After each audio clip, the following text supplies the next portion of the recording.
Good morning all of you. Bright senior secondary school Palwas board शिक्षक की online कक्षाओं में आप सभी का स्वागत है। आज की कक्षा हिंदी विषय की, जिसका प्रकरण समास है। और समास में अपन पढ़ रहे थे तत्पुरुष समास। तत्पुरुष समास के 6 भेद होते हैं, जिनमें से अपन ने कर्म कारक और करण कारक तत्पुरुष समास पढ़ लिया था। अगला है संप्रदान कारक तत्पुरुष समास। जिन सामासिक शब्दों में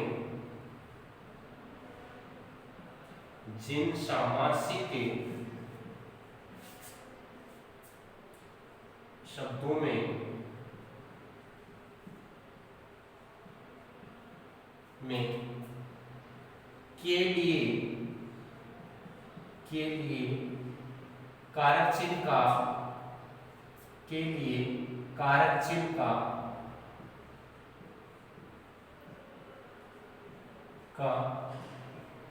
का लोप रहता है, वहां संप्रदान कारक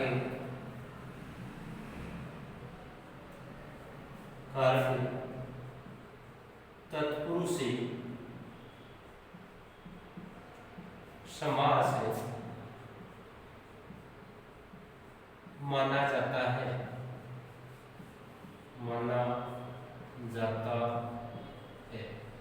ऐसे सामासिक शब्द जिनमें के लिए कारक चिन्ह का लोप रहता है, वहां संप्रदान कारक तत्पुरुष समास माना जाता है। जैसे गुरु दक्षिणा। गुरु दक्षिणा सामासिक शब्द है। इसका समास पूरे करेंगे तो के लिए कारक चिन्ह का प्रयोग हो जाएगा। गुरु के लिए दक्षिणा। गुरु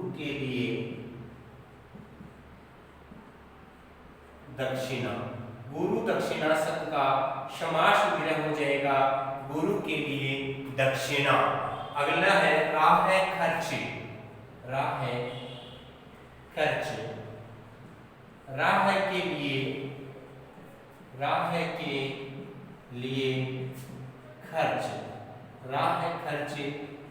लिए खर्च। आपको बताया था कि समास विग्रह करने पर के लिए कारक चिन्ह का प्रयोग किया जाता है। अगला है बलि पशु।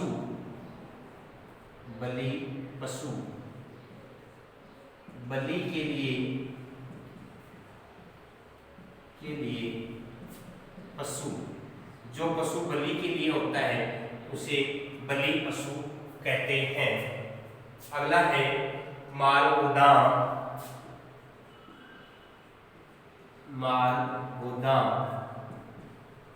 माल के लिए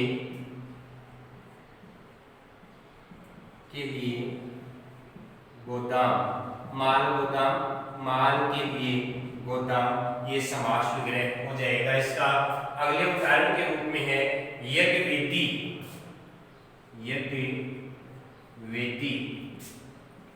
यज्ञ के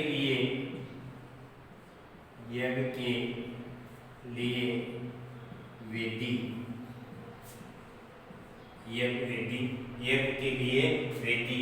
मार्गवे।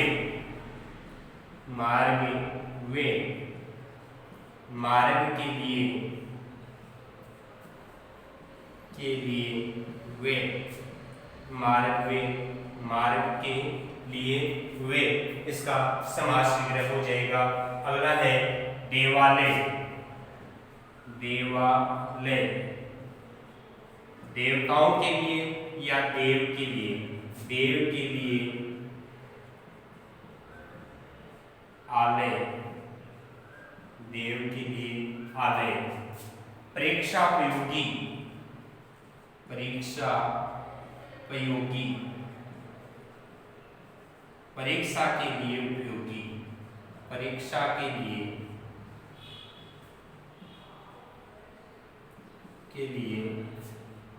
उपयोगी। परीक्षा के लिए उपयोगी। ये सामासिक शब्दों में समास विग्रह हो रहा है। विधानसभा, विधान के लिए सभा, विधान का अर्थ होता है कानून, विधानसभा।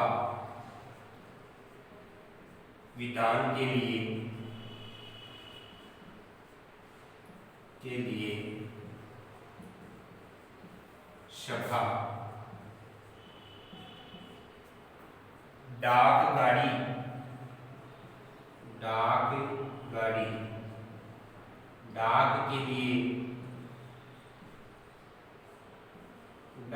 के लिए गाड़ी, मालगाड़ी, माल के लिए गाड़ी, माल के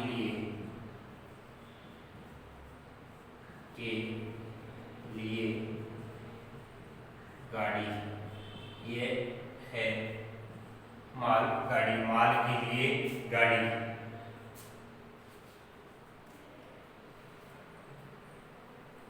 विद्या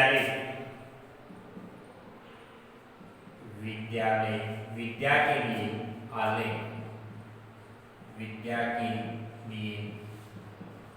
आलय, आलय का अर्थ होता है घर, विद्या के लिए आलय,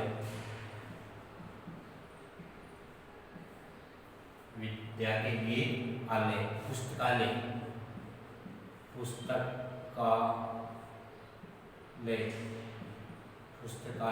पुस्तक के लिए आलय, पुस्तक के लिए आलय। विवाह मंडप, अगला उदाहरण है विवाह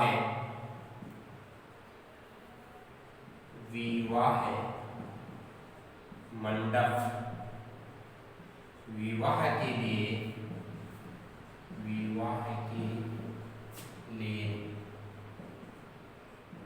मंडप। अगला उदाहरण है सभा भवन, या सभा मंडप भी कह सकते हैं। सभा भवन, सभा के लिए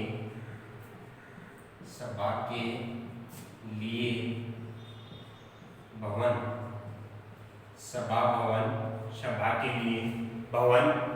इस प्रकार से ये है संप्रदान कारक तत्पुरुष समास के उदाहरण। अगले उदाहरण के रूप में ले सकते हैं हम रसोई घर, रसोई घर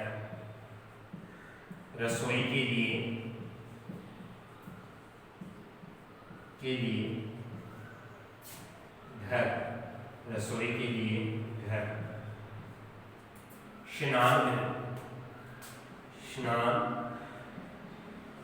घर, स्नान के लिए घर। अगले उदाहरण के रूप में ले सकते हैं अपन देशभक्ति,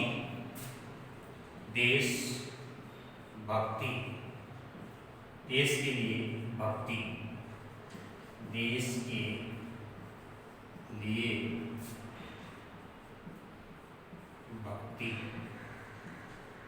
यह था संप्रदान कारक तत्पुरुषी समास। संप्रदान का अर्थ है किसी को प्रदान करना या किसी के लिए कार्य करना, और यहाँ पर के लिए कारक चिन्ह का प्रयोग होता है, और कारक चिन्ह के लिए सामासिक शब्दों में इसका लोप हो जाता है। इसके बाद में अपन पढ़ेंगे अपादान कारक तत्पुरुष समास, अपादान कारक तत्पुरुष समास।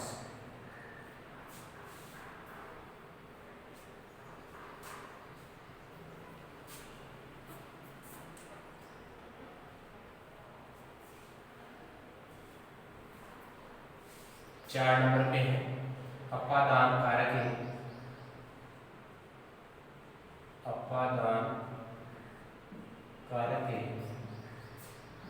तत्पुरुष समास। इसकी परिभाषा है जिन सामासिक शब्दों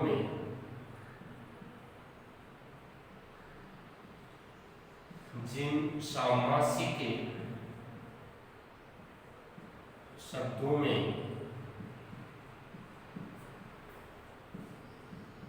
से अलग होने का भाव अलग होने का भाव का लोप पे रहता है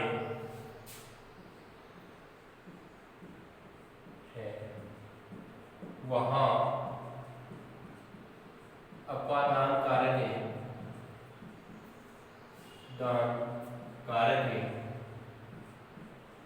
तत्पुरुष से समास से माना जाता है। ऐसे सामासिक शब्द जिनमें से अलग होने का भाव का बोध रहता है,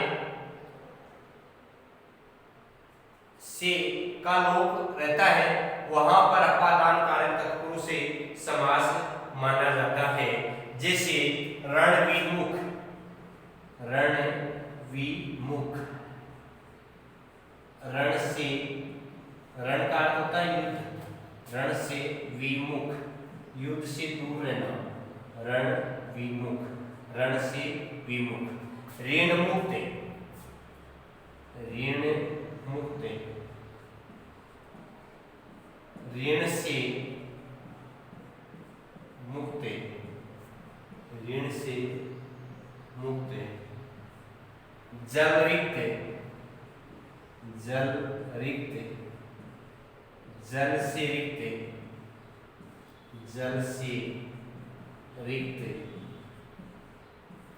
इस प्रकार से इसमें समास विग्रह करने पर से का प्रयोग होता है और से का भाव क्या रहता है, अलग होने का भाव रहता है। जैसे रण विमुख है, रण से विमुख, रण से युद्ध से जो दूर रहता है उसे रण विमुख कहते हैं। और ऋण से मुक्त रहता है, अर्थात जिसके किसी प्रकार का कोई ऋण नहीं है तो उसे ऋण मुक्त कहा जाएगा।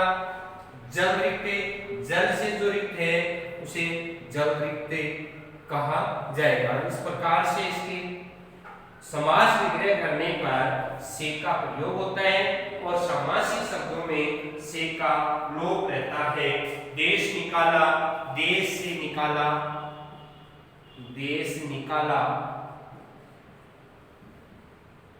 देश से निकाला हुआ, देश से निकाला हुआ, हुआ।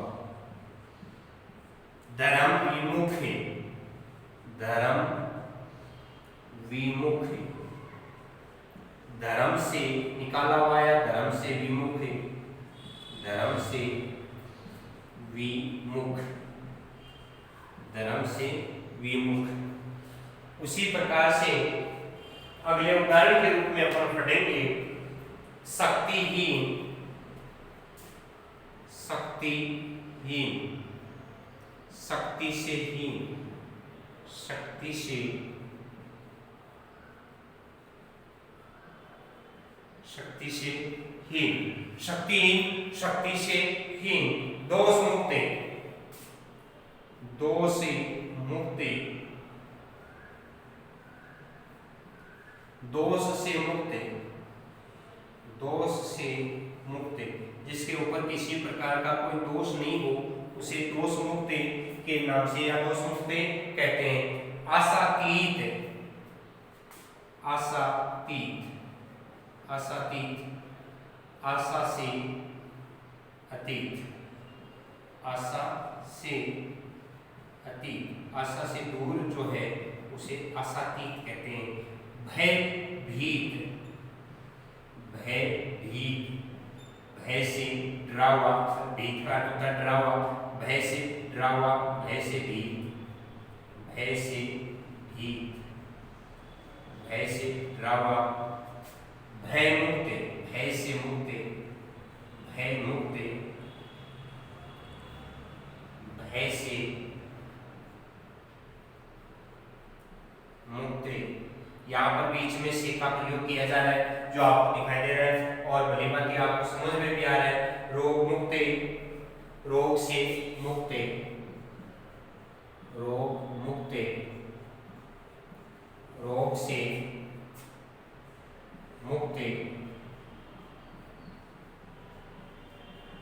मुक्त, जो रोग से मुक्त है, किसी प्रकार का रोग नहीं है, उसे रोग मुक्त कहा जा सकता है। तनाव मुक्त, तनाव से मुक्त, तनाव मुक्त, तनाव से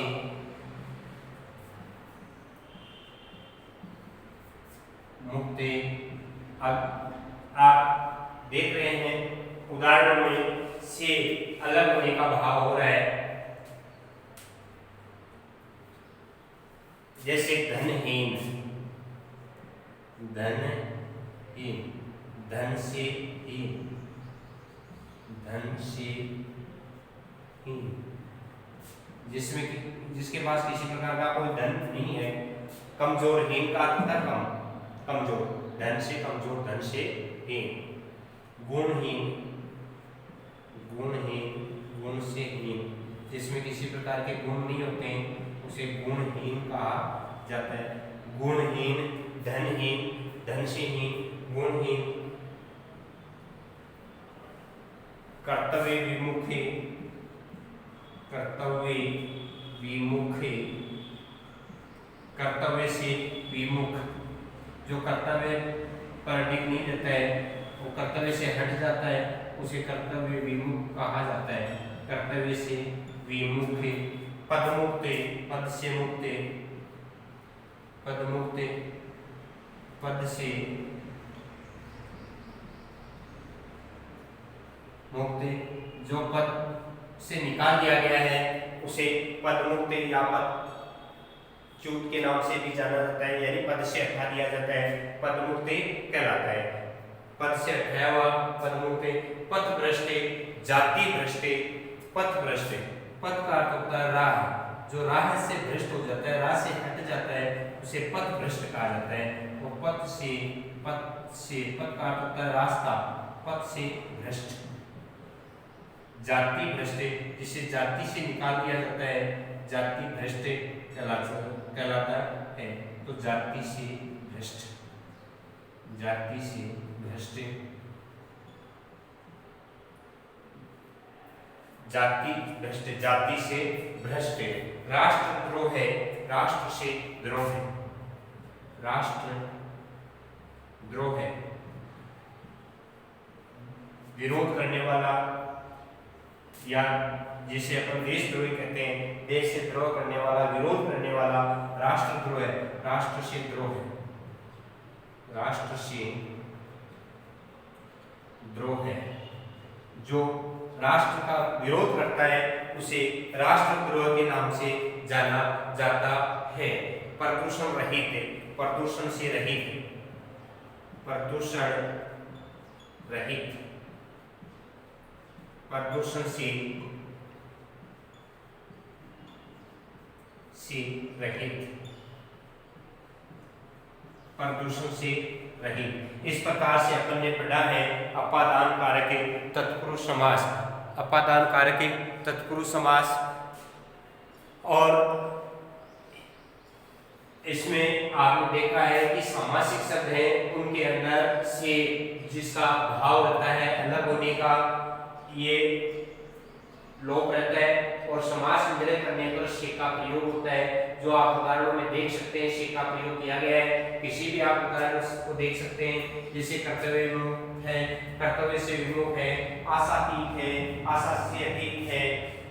अगले उदाहरणों में अपन देख सकते हैं फल वंचित, फल से वंचित, फल वंचित, फल से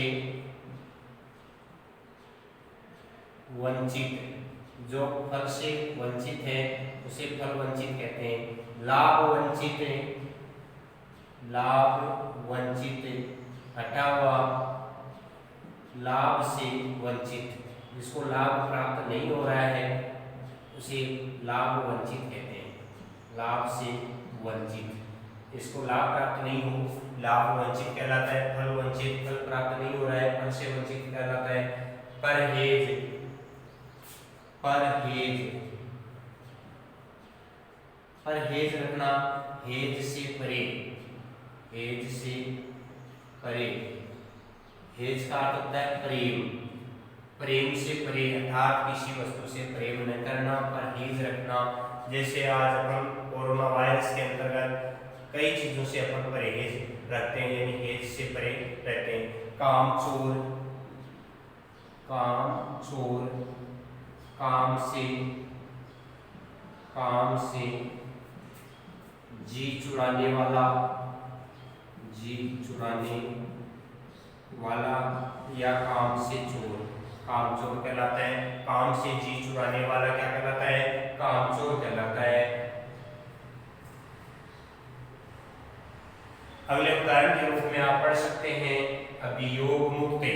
अभियोग का अर्थ होता है जिस पर किसी प्रकार का षड्यंत्र चल रहा हो या किसी प्रकार का कोई मुकदमा चल रहा हो, अभियोग मुक्ते। और जिस पर मुकदमा चलता है उसे अभियुक्त के नाम से जाना जाता है। अभियोग से, कानून से मुक्ते, अभियोग से, किसी मुकदमे से मुक्ति, अभियोग से मुक्ति कहलाता है। एक उदाहरण और लास्ट उदाहरण के रूप में आप एक करण कारक तत्पुरुष समास का अपादान कारक तत्पुरुष समास का उदाहरण पढ़ सकते हैं। सेवानिवृत्त, सेवा से निवृत्त, सेवा से मुक्त हो जाता है, निवृत्त हो जाता है, जिसको अंग्रेजी में अपन बोलते हैं रिटायरमेंट। सेवानिवृत्त, सेवा से निवृत्त, सेवा से निवृत्त, सेवानिवृत्त कहलाता है। इस प्रकार से ये था अपादान कारक तत्पुरुष समास। और तत्पुरुष समास के दो अन्य भेद हो रह गए, वो हैं संबंध कारक तत्पुरुष समास और अधिकरण कारक तत्पुरुष समास, जो अगले वीडियो में अपन पढ़ेंगे।